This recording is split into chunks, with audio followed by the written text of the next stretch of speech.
بسم الله الرحمن الرحيم. السلام عليكم ورحمة الله وبركاته.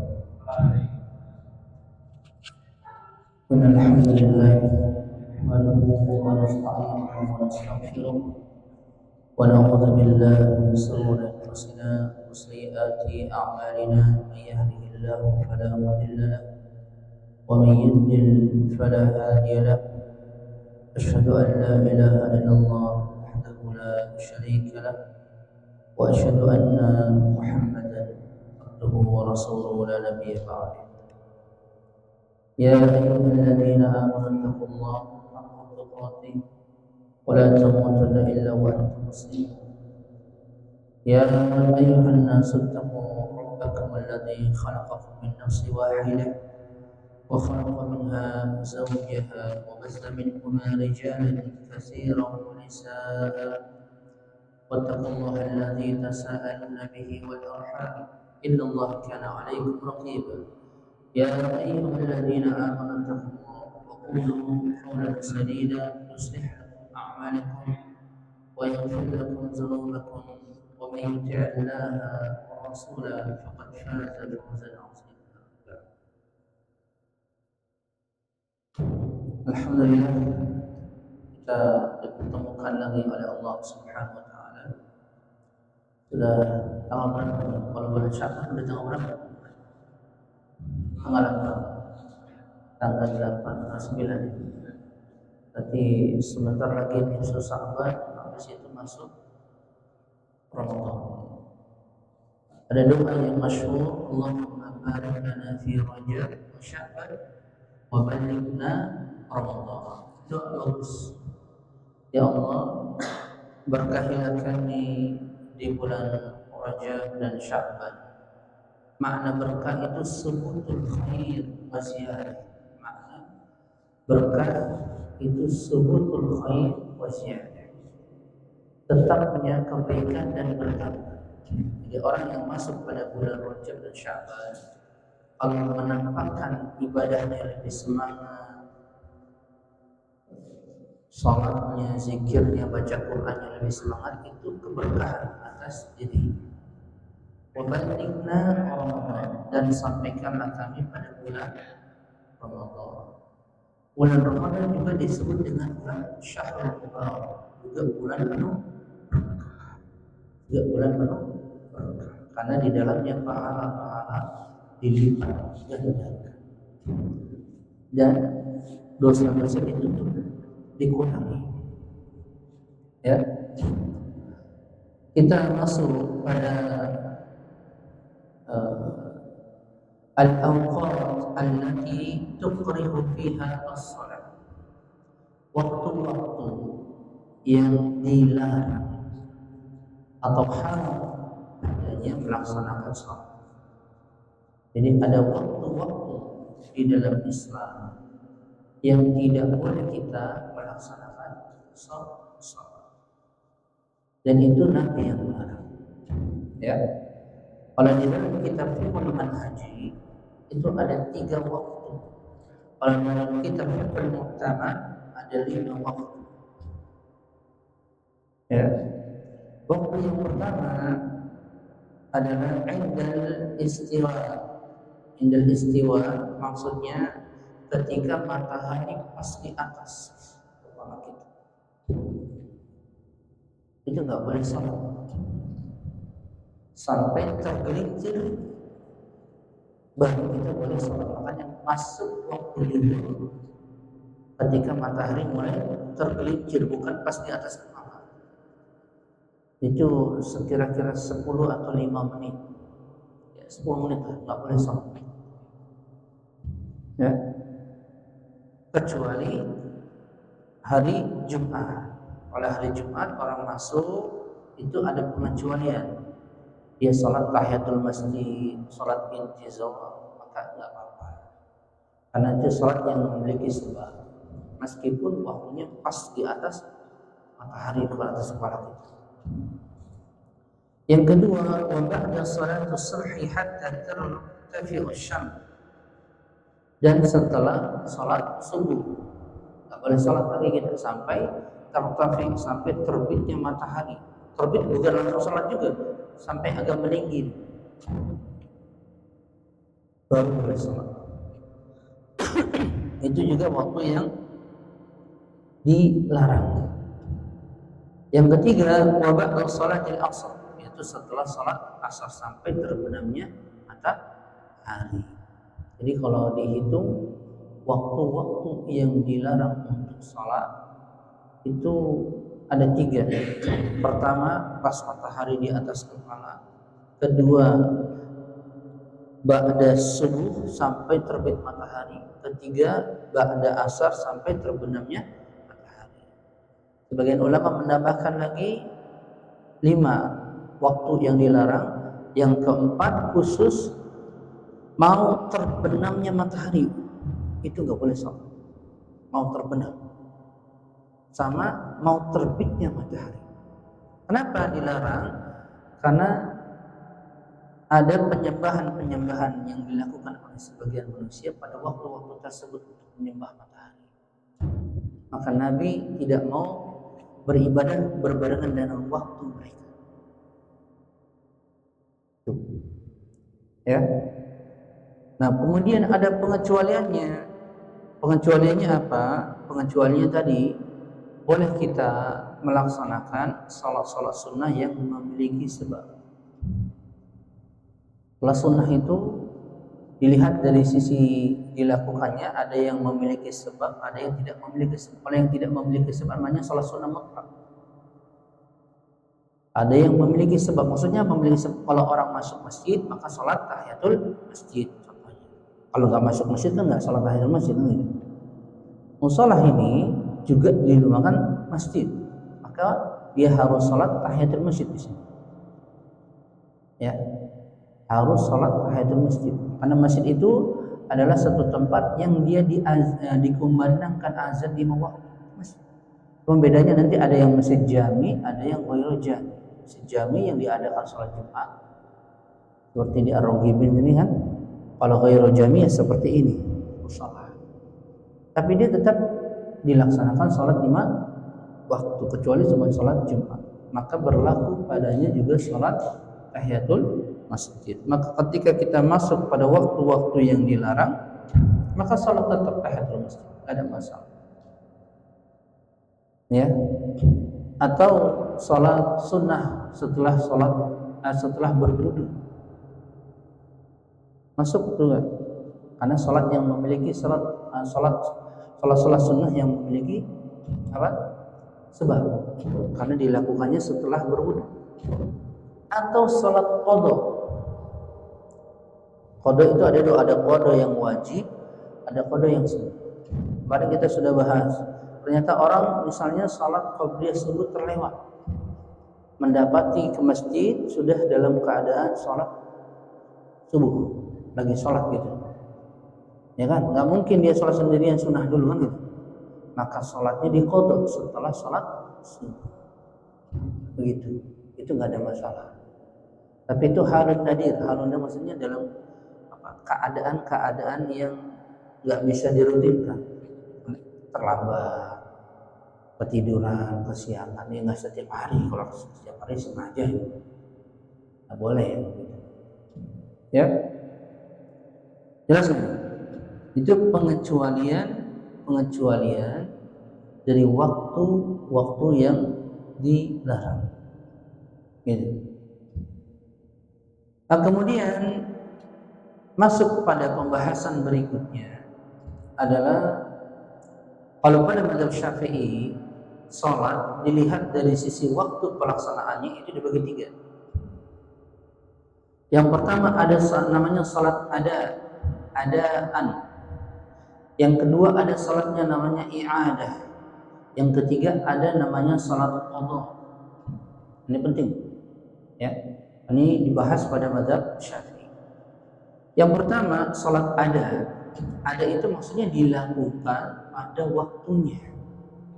Ditunaikan pada waktunya. Makanya kalau orang mau salat Isya tadi, sholli fardhu isya'i arba'a raka'atin mustaqbilan kiblati, baru ada kata adaan. Itu maksudnya dia menunaikan pada tempat pada waktunya. Ada, ya, menunaikan pada waktunya dan tempatnya. Dan ini yang tentu yang paling dianjurkan, sholat pada waktunya. Ya, sholat pada waktunya, dan lebih utama lagi di awal waktu ketika dimana azan dikumandangkan. Itu namanya sholat ada.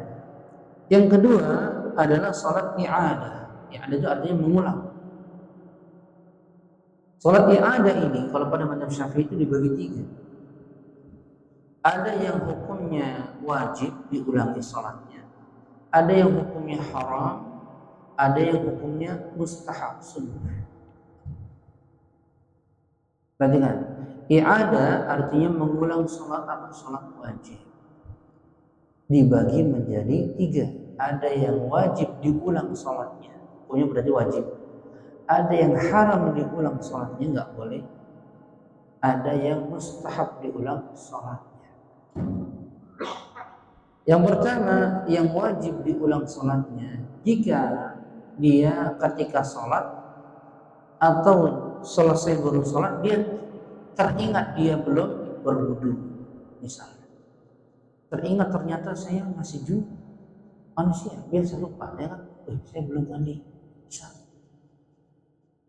itu, ya, atau dia tidak membaca Al-Fatihah yang itu lupa, maka wajib dia mengulanginya lagi. Jadi kalau syarat-syarat dan rukun-rukun yang ternyata tidak terpenuhi semua atau ada salah satu yang kurang, maka dianjurkan dia wajib untuk i'adah. Dan sholat i'adah itu masih masuk pada sholat pada waktunya, itu masih waktu sholat tersebut. Ya. Yang kedua, tentu sholat i'adah yang diharamkan nggak boleh ketika rukun dan syarat-syaratnya sudah terpenuhi, kemudian dia ulang lagi sholatnya, nggak boleh. Ada kata Nabi SAW, tidak ada dua sholat dalam satu hari, maksudnya sholat yang satu waktu dibikin dua kali, nggak boleh. Syaratnya sudah terpenuhi, rukun-rukunnya sudah terpenuhi, maka tidak boleh dia ulangi sholat. Kecuali dia yakin ini saya misalnya belum wudu, misalnya. Ya. Tapi kalau ragu-ragu, maka hukum asalnya dia telah selesai melaksanakan. Kecuali dia yakin, ternyata dia belum mandi besar, ternyata belum berwudu. Baru yang ketiga adalah yang diulang dengan hukumnya nafilah, mustahab. Maksudnya apa di sini? Maksudnya orang yang sholat wajib, kemudian dia mengikuti sholat berikutnya, maksudnya sholat yang dengan jamaah yang lain. Sholat itu juga misalnya sholat zuhur, ya. Dia mengikuti jamaah yang berikutnya, tapi dia niatkan untuk sunnah. Ini mustahab. Jadi sholat wajibnya masih cuma tetap sekali, tetapi dia menambah pahalanya dengan niat sunnah. Enggak? Hadisnya mana dalilnya? Dalilnya hadis yang diriwayatkan oleh Imam Bukhari Muslim, kisah tentang dua sahabat Nabi yang mendatangi masjid Nabi pada waktu subuh, tapi tidak sholat bersama Nabi. Tidak sholat bersama Nabi. Selesai sholat, Nabi mengatakan kepada kedua orang ini, kenapa engkau tidak sholat bersama kami? Kata dua sahabat ini, kami sudah sholat di rumah kami ya Rasul. Sudah sholat subuh di rumah. Artinya mungkin rumahnya jauh. Mungkin dia menyangka datang ke masjid sudah selesai, ternyata masih melaksanakan sholat di situ. Ya, kami sudah sholat. Kemudian apa kata Nabi SAW kepada dua orang tersebut? La taf'ala, jangan engkau begitu, jangan engkau lakukan itu. Maksudnya jangan engkau diam. Kemudian Nabi jelaskan, apabila engkau mendatangi masjid dan engkau dapati di dalam itu ada salat berjamaah, maka masuklah, ikutlah salat berjamaah dan jadikanlah itu salat nafilah, salat sunnah untuk niatnya. Paham kan? Dari sini diambil faedah seseorang yang makmum dan imam itu bisa berbeda niat, boleh, ada masalah. Faedah. Misalnya orang sholat sunnah, ada yang masuk, itu sholat sunnah, ditepuk.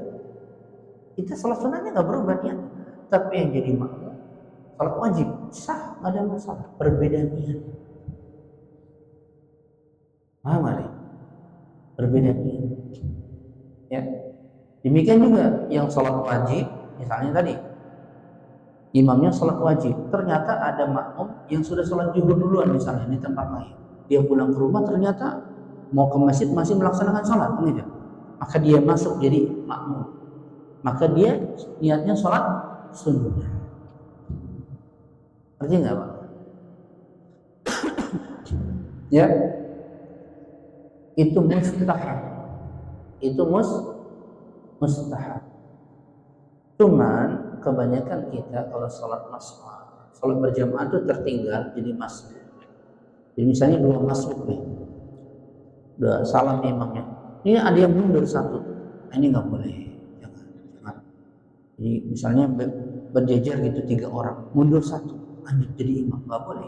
Karena hadis Nabi SAW, jika engkau dapati imam dalam keadaan apapun, maka sholat bersama imam, maka kekurangannya sempurnakan. Maksudnya sendiri-sendiri. Jadi jangan sama-sama masbuk, tiba-tiba ada yang mundur. Ah, ini nggak boleh, jangan. Ya, itu sering terjadi karena ketidaktahuan, itu tidak ada masalah. Ya, kalau dia terlambat, maka lebih baik dia cari orang yang belum sholat juga. Kalau terlambat, lebih baik dia cari orang yang belum sholat juga, atau dia sholat sendiri. Pahala berjamaahnya tetap dapat meskipun dia terlambat. Ya. Jelas nggak Pak? Ya, ini salat i'adah, salat yang diulang. Yang ketiga adalah salat qadha. Qadha itu apa? Salat yang dilaksanakan di luar waktu salat tersebut.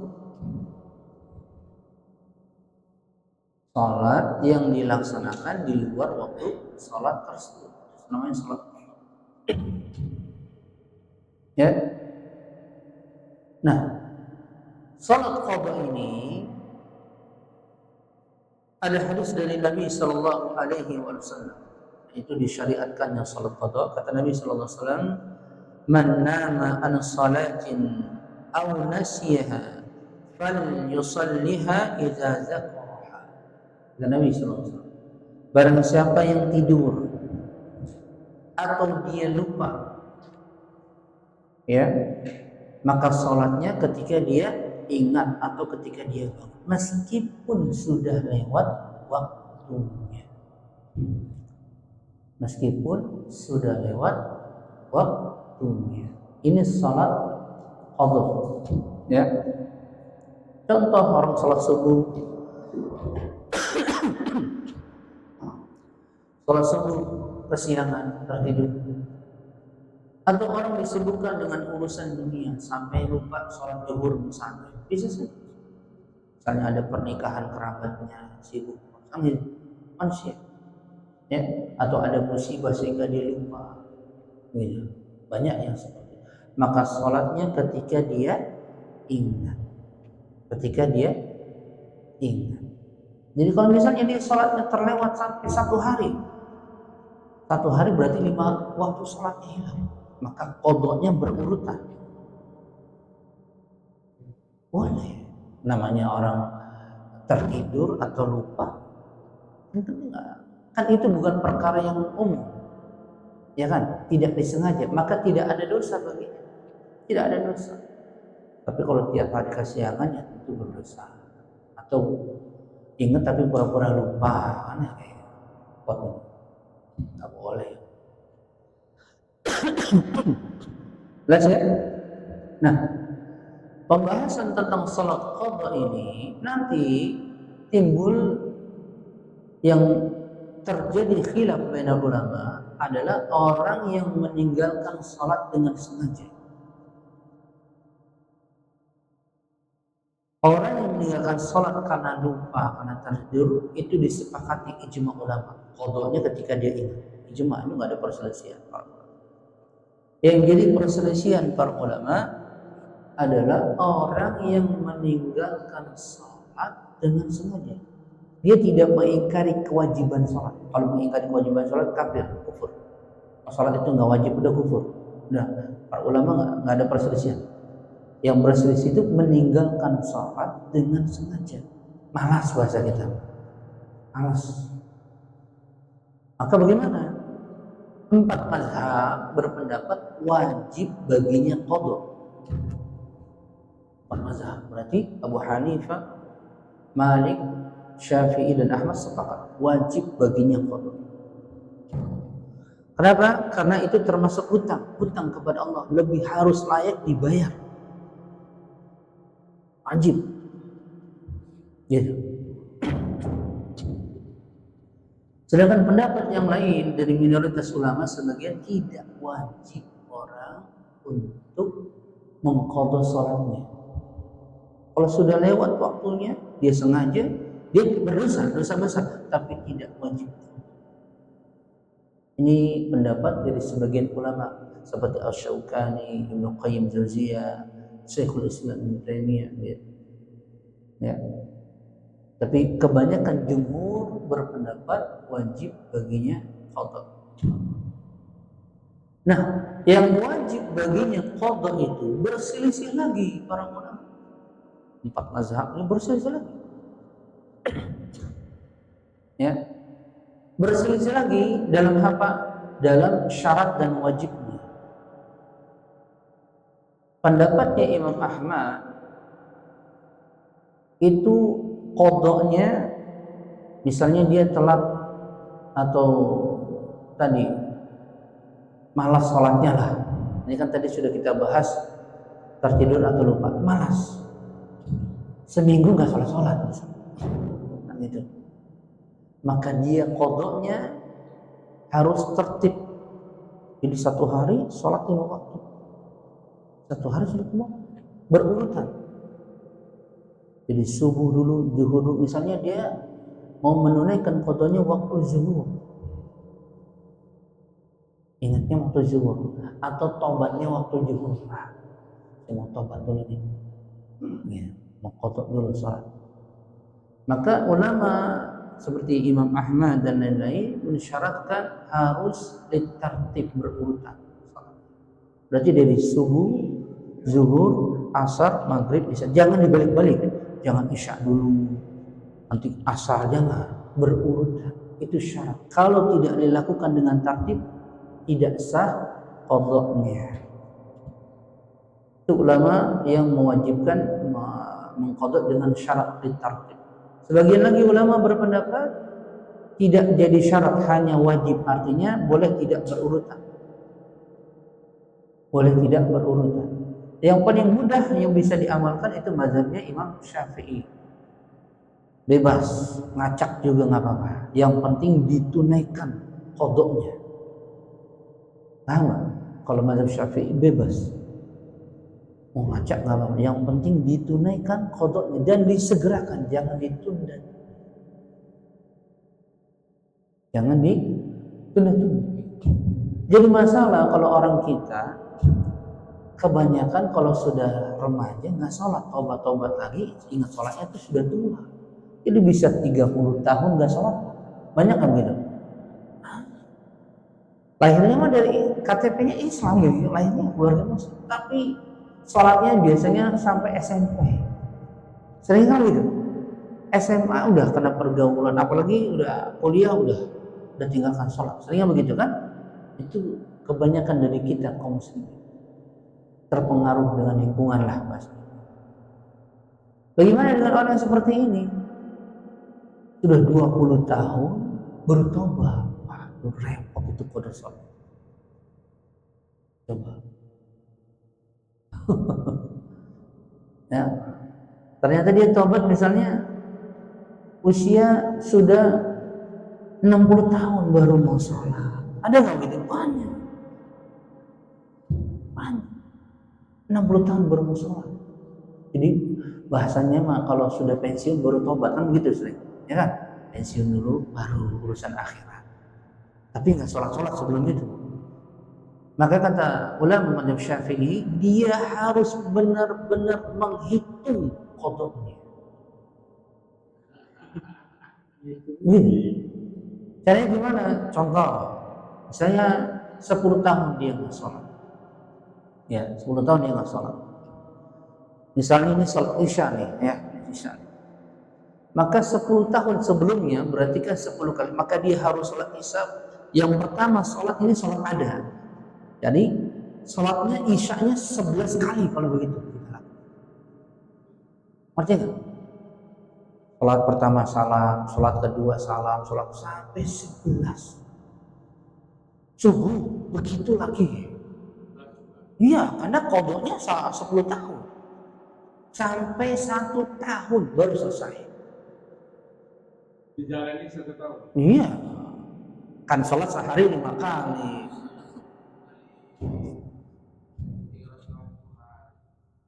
Ya ngitungnya begitu. Nah, kayaknya kan nggak mungkin orang sanggup, benar nggak? Nah, makanya kalau taubatnya usia 60 bagaimana?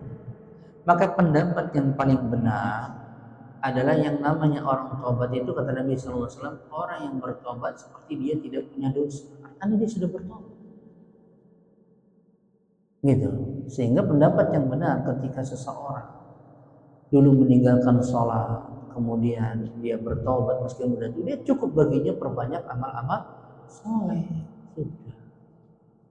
Tapi kalau kita berbicara tentang mazhab, 4 mazhab bersepakat wajib tobat. Kenapa dibilang itu? Tadi dalilnya yang pertama, 4 mazhab dalilnya, barang siapa yang tertidur atau lupa maka sholat pada waktunya, pada ketika dia ingat. Maka dijelaskan ini namanya qiyas aulawi. Lebih utama lagi orang yang sholat karena malas, wajib dikodok. Orang yang lupa aja dikodok begitu. Enggak? Apalagi yang malas, lebih harus lagi. Begitu. Yang kedua, karena namanya kewajiban itu seperti hutang, yang kita punya hutang sama. Makanya kalau wanita puasa Ramadan misalnya, haid, nifas, maka dia tetap qada nggak? Qada. Beda kalau nanti sudah menopause, sudah tua, itu nanti lain. Itu nanti bayar apa? Fidyah. Gitu. Tapi kalau masih normal itu dia tetap qada. Tetap qada. Kecuali sholat. Kalau sholat kan enggak, karena dia berulang-ulang. Kan gitu. Ya, jelas nggak nih? Ya, pilih yang mana? Jadi, pendapatnya jumhur ulama 4 mazhab yang wajib untuk dia. Bayangkan kalau 10 tahun, belum bagaimana kalau dia 20 tahun nggak sholat? Luar biasa. Sehingga kata para ulama Syafi'iyah, bahkan kalau dia sampai nggak sholat sampai 20-30 tahun, maka dia cuman cari nafkah, setelah itu sholat terus. Cuman berhenti ketika cari nafkah doang. Harus disegerakan menunaikan qadanya. Nah, itu berat, musyaqqah.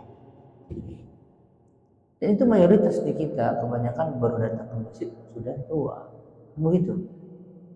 Bicara anak-anak muda yang datang ke masjid jarang, susah. Benar nggak Pak? Susah. Gitu. Maka hendaklah kalau dia meninggalkan sholat, hendaklah dia banyak-banyak melakukan amal-amal soleh, melakukan amal-amal soleh. Paham nggak nih Pak? Timbul pertanyaan lagi, bagaimana dengan orang yang mu'allaf? Apakah dia wajib qada salatnya? Enggak. Tapi kalau dengan yang murtad bagaimana? Gimana? Mu'allaf ketika dia baru masuk Islam tidak dituntut dosa sebelumnya karena dia baru masuk Islam. Tapi kalau yang murtad, ini perhatikan murtad, suka mainkan agama. Islam awalnya murtad, kemudian Islam lagi. Murtadnya bisa 10 tahun, biasanya karena nikah, gitu. Karena kedudukan.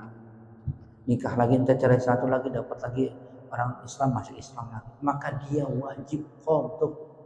Kata para ulama wajib karena dia murtad. dia masuk Islam lagi, wajib qada sebagai hukuman atas dia supaya tidak mempermainkan agama. Apanya? Iya, tadi kan 4 mazhab sepakat gitu. Wajib baginya qada kalau dia murtad, dia masuk Islam. Jadi kalau murtad misalnya 10 tahun, ya, maka itulah tinggal 10 tahun dia tinggalkan sholat, kan gitu. Ya, tapi kalau mu'allaf tidak. Kemudian juga kalau orang yang pingsan atau dalam keadaan dibius, dia juga tidak wajib qada. Ya, pingsan beda dengan tidur. Kalau tidur dibangunin kan bangun, gitu. Meskipun udah lewat waktunya. Kalau pingsan susah, nunggu sadar sendiri dulu, kan gitu. Bisa lama, bisa sebentar. Kalau dia sudah lewat waktunya, maka tidak ada kewajiban.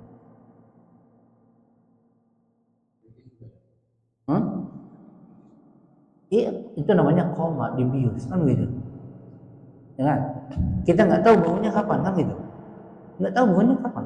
Ketika dia bangun, maka dia sholat ketika dia bangun, ya itu kan waktunya kapan. Tapi tidak ada qada baginya. Paham ya Pak ya? Demikian juga anak kecil, demikian juga orang gila. Itu tidak ada. Misalnya orang gila, tiba-tiba sadar, ada juga yang sadar, ya kan? Maka tidak ada qada wajib karena ketika dia gila tidak terkena beban syariat, akalnya tertutupi. Karena di antara syarat-syarat salat wajib apa? Nah kalau orang gila ya nggak kena,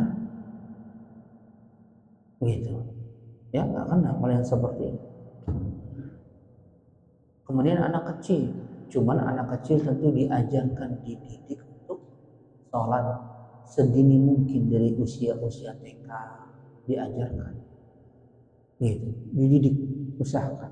Saya dapati ada sebagian kita sholatnya nggak pernah di masjid, laki-laki gitu. Saya nasihati orang tuanya, ini laki-laki, tapi nggak disuruh sholat Jumat, jadi sholatnya nggak pernah sholat Jumat. Padahal udah SMP kelas 3. Gimana? Harusnya ini diantarkan ke masjid, padahal rumahnya dari masjidnya dekat. Akhirnya kan nanti anak itu jadinya berat untuk ibadah ke masjid, ya kan? Jadi malas karena disetujui orang tuanya. Nah ini berbahaya seperti ini. Makanya nggak bisa salahkan anaknya karena didikannya begitu. Gitu. Ya, ini penting. Ya, jadi anak kecil maka tidak ada qada baginya. Orang yang gila pun tidak ada qada baginya. Perhatikan perbedaannya. Yang ada qada itu hanya pada orang tidur. Karena ada hadis yang khusus tadi. Barang siapa yang tidur maka sholatnya ketika dia bangun. Meskipun sudah lewat waktunya. Berbeda dengan orang yang koma, ya berbeda dengan orang yang pingsan atau lagi kritis, ya susah. Maka dia tidak ada qada baginya ketika dia sadar dari komanya ataupun ketika dia sadar dari pingsannya. Gitu. Ada pertanyaan? Nah. Masalah apa Pak? Iya, iya, iya. Hmm.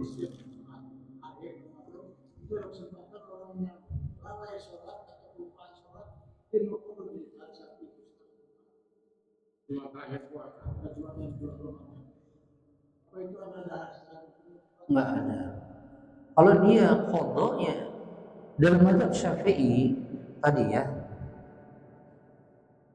kalau orang qada karena uzur, kelupaan atau ketiduran, maka dia tidak langsung qada nggak apa. Misalnya orang bangun subuh, bangun kesiangan, dia mandi dulu, dia bersih-bersih, misalnya gitu ya, udah siang, nggak apa-apa, Anda kesiangan.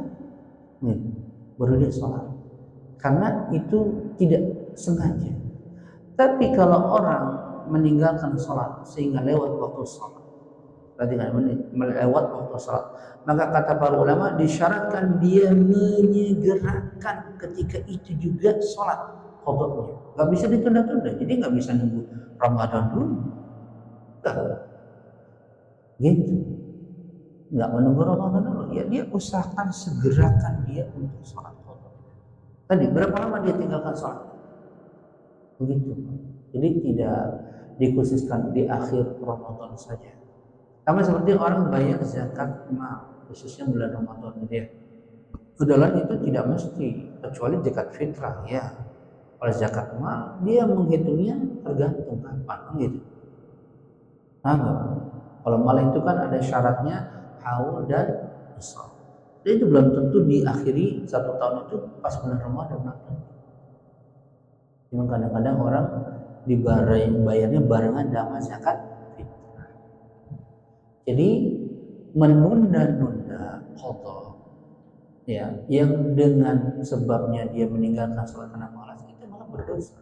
Nggak boleh disegerakan, itu pendapatnya jumhur ulama. Nggak boleh, nggak, kecuali tadi cuman kerja doang baru dia bilang ingat waktu sholat namun kan terjebak macet di jalan. Kan kalau di jalan kan nggak bisa orang sholatnya, otomatis kan sudah lewat waktunya, maka itu dikodok lewat waktunya. Itu termasuk yang punya uzur, Pak. Iya, coba di atas tol, bagaimana kita mau sholat? Nanti kita sholat di klakson, jalannya dikit-dikit. Apanya? Lebih utama jamaah apa kalau? Bagusnya dia sholat pada waktunya di luar. Jadi dia sholat misalnya nih maghrib sama isya. Sholat maghrib dulu pada waktu isya, baru isya, begitu. Gak usah dijamak, karena kalau dijamak itu ada syarat lagi, dia harus niatkan sebelum habis waktu pertama saya mengajar. Nah, ini kan ketidaksengajaan karena macet gitu. Istilah menyebutkan ada untuk sholat menghormati waktu sholat. Sholat menghormati. Kita dalam keadaan yang bisa kemudian yang sholat aja gitu, sholat, kita duduk, ada di kendaraan apapun, kita duduk, sampai di tempat, kita sholat lagi. Ya, ada juga yang berpendapat seperti itu. Tapi kalau kita nggak fokus nanti bahaya, jangan, ya kan? Kecuali mati total, misalnya macet parah gitu berjam-jam, udah sholat aja di mobil ya, karena nggak gerak. Nah kalau jalannya dikit-dikit, jalanan 10 meter nanti kan dikelakson, karena orang mana tahu di belakang,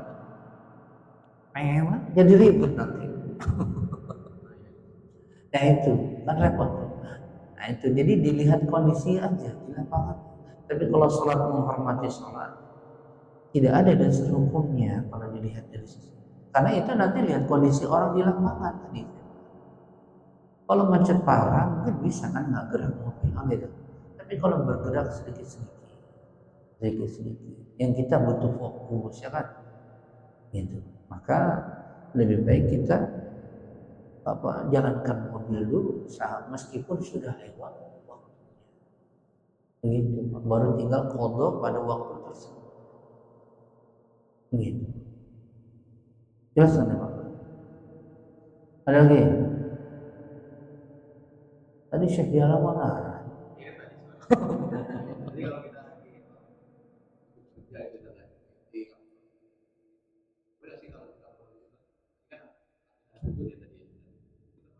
Iya, itu uzur. Namanya di jalan. Oh, nggak boleh. Ketika kita punya waktu, maka kerjakan. Jangan ditunda-tunda, kecuali memang sibuk kan gitu. Iya, kecuali memang sibuk, nggak bisa nih kayaknya bisa jam 2 baru sholat, ya udah, itu lain. Kan gitu. Tapi kita ada waktu, sudah masuk waktunya sholat, kita menunda-nunda nggak boleh. Makanya dianjurkan orang sholat itu di awal waktu. Bagi laki-laki di awal waktu dan dia sholat berjamaah di masjid. Diusahakannya begitu. Makanya baik atau bagusnya seseorang itu dinilai dari apa? dinilai dari sholatnya. Dia memperhatikan nggak waktu sholat itu. Kalau nggak memperhatikan waktu sholat, biasanya orang-orang seperti ini dalam perkara yang lain lebih parah lagi. Itu kebanyakannya. Jadi muslim yang baik dia akan menjaga sholatnya. Dan sebaik-baik amal di antaranya Abdul A'mal as-salatu fi awwali waqtiha. As-salatu fi awwali waqtiha atau as-salatu fi waqtiha. Salat di awal waktunya atau salat pada waktunya. Dalam hadis yang lain, hadis riwayat Muslim, man sami'an nida. Perhatikan. Man sami'an nida. Barang siapa yang mendengar an-nida. Nida itu nama lain dari azan. Falam yujib lahu. Tapi dia tidak memenuhi panggilan azan tersebut. Fala salata lahu illa min uzr. Maka tidak ada salat bagaimana? Enggak ada pahalanya. Kecuali kalau dia punya uzur. Kecuali kalau dia punya uzur. Dan ini berlaku bagi laki-laki terutama. Kalau perempuan kan tidak diwajibkan dia ke masjid, kan ya, di rumah. Ya. Bagi laki-laki ditekankan berlaku baginya untuk kalau dia mendengar azan datangi masjid. Jadi jangan azan nanti sholat di rumah, jangan. Kecuali mungkin ada urusannya itu lain, gitu. Kan? Kalau ada urusan lain, ya. Tapi kalau dia asalnya orang wajib mendatangi masjid dan menunaikan sholat pada tempat-tempat di mana azan dikumandangkan. Gitu. Ada lagi yang lain?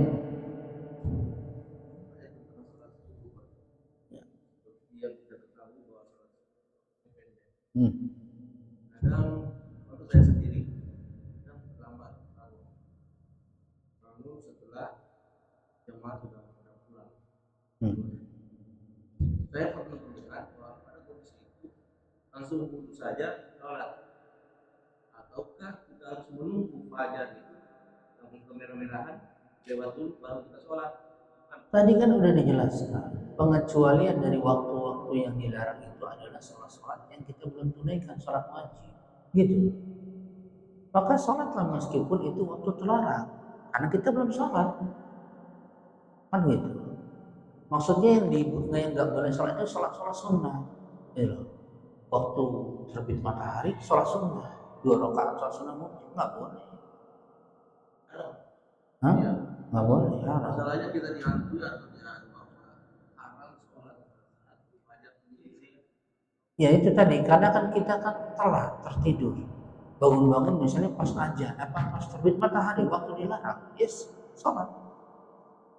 Tentu kan kita berwudu dulu, ya kan gitu. Ya, ada masalah, ada masalah itu, ada masalah. Gitu. Ya, ada lagi? Hah? Mustahab.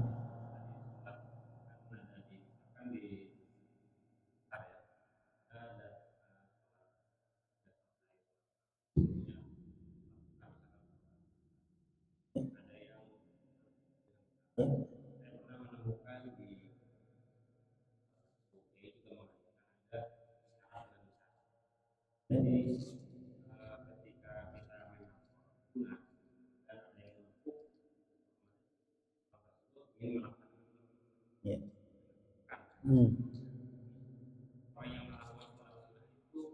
Nolak. Ya.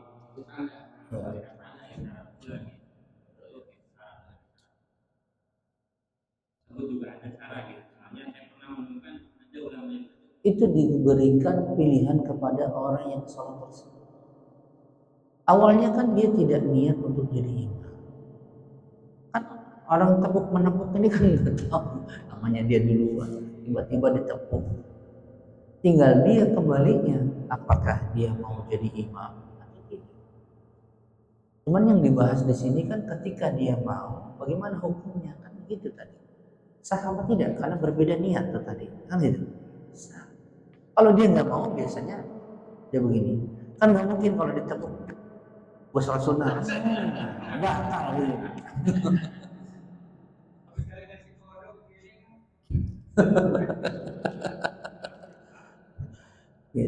Dan itu sebetulnya biarkan saja begitu, karena membantu saudara kita, mungkin dia mau cari. Iya, itu tadi saya bilang, biarkan saja, kan kita sholat sunnah nih, kita jadi imam, kita dapat pahalanya dua jadi. Iya, dapat pahala membantu dia. Tetapi kan tadi saya jelaskan, tidak boleh sebetulnya seseorang masuk masjid dia nabuk orang. Tapi yang dibahas oleh para ulama, apakah sah sholat sah? Tapi para ulama tidak melakukan seperti itu.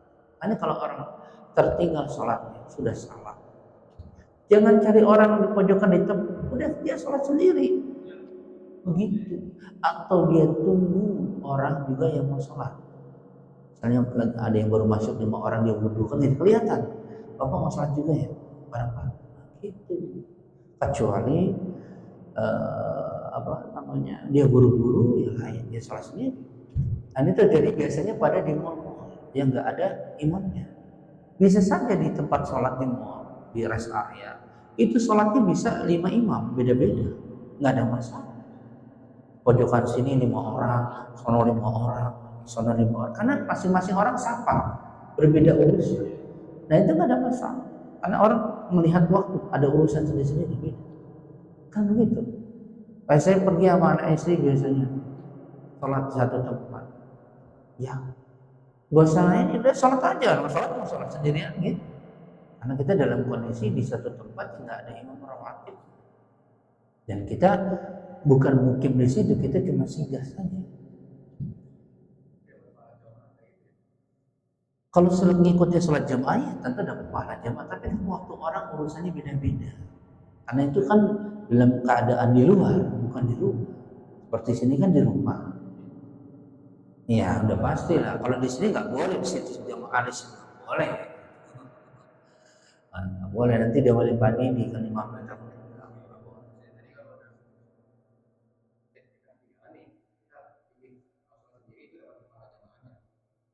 Kalau kita ketinggalan, meskipun sudah salam, tetap dapat pahala jamaahnya. Karena kita berusaha mengejar pahala jamaahnya. Tapi kan itu tadi perkara yang tidak lazim, maksudnya jangan dibuat-buat, datangnya terlambat dulu nih.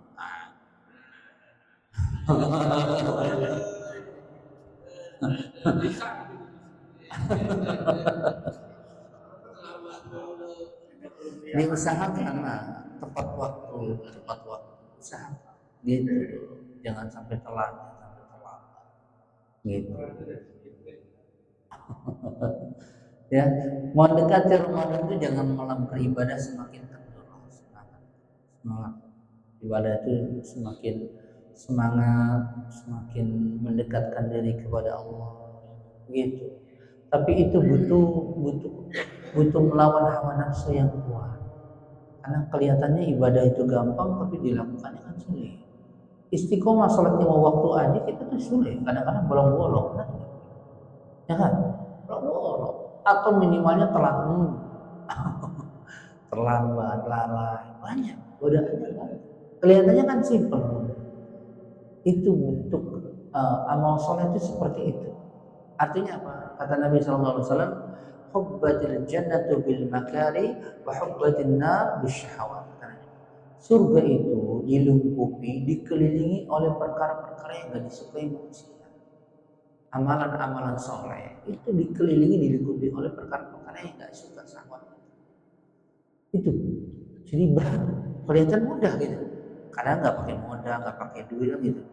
Sedangkan syahwat, setan, neraka dikelilingi oleh syahwat yang disukai oleh jiwa kita. Meskipun boleh duit miliaran jutaan, senang, nggak ada masalah, begitu. Dan itu kan susah dilawannya, susah. Makanya di antara bentuk-bentuk melawan daripada syahwat kita dengan mempertebal keimanan. Syaitan itu menggoda manusia dari dua sisi. Sisi yang pertama syahwat, kemaksiatan dihiasi dengan indah, nikmat. Kalau orang maksiat, jadi dibikin masyarakat susah nanti ditinggal. Orang biasanya judi nikmat, itu susah tuh ninggalinnya. Judul, apalagi judul, susah. Homer nikmat, dibikin indah, tinggalin itu susah. Gitu. Maka dilawan dengan apa? Mempertebal keimanan. Lawan dengan banyak ibadah, sibukan dengan ibadah gitu. Gitu. Kuatkan di situ. Baru setan masuk lagi dari pintu syubhat, keraguan-keraguan. Masuk ke situ. Orang suka sholat Allahu Akbar. Sah nggak sholat saya? Sah nggak? Dia takbir Allahu Akbar. Ada yang dihilangkan dengan apa? Dengan ilmu. Karena setan itu masuk kepada ahli ibadah yang tanpa ilmu. Akhirnya ibadahnya asal-asalan, sholatnya asal-asalan, baca Qur'annya asal-asalan, sehingga tidak bernilai di sisi Allah. Dan nggak menambah keimanan. Jadi makanya ilmu itu fondasi dasar utama di dalam Islam. Dan nggak bisa orang dapat ilmu instan, nggak bisa. Ngaji, rutin. Cuman kan pada zaman kita susah, meskipun media sudah banyak ada di YouTube gitu, macam-macam kan. Malah makin jauh dari apa? Dari agama. Menunjukkan apa? Keberkahannya semakin sedikit. Gitu. Keberkahannya semakin sedikit. Sehingga lupa dan lalai. Ini ya. Lagi. Cukup ya. Mudah-mudahan kita bisa sambung lagi insyaallah taala. Kita tutup dengan kafaratul majlis. Subhanaka Allahumma wa bihamdika asyhadu an la ilaha illa anta astaghfiruka wa atubu ilaik. Wassalamualaikum warahmatullahi wabarakatuh.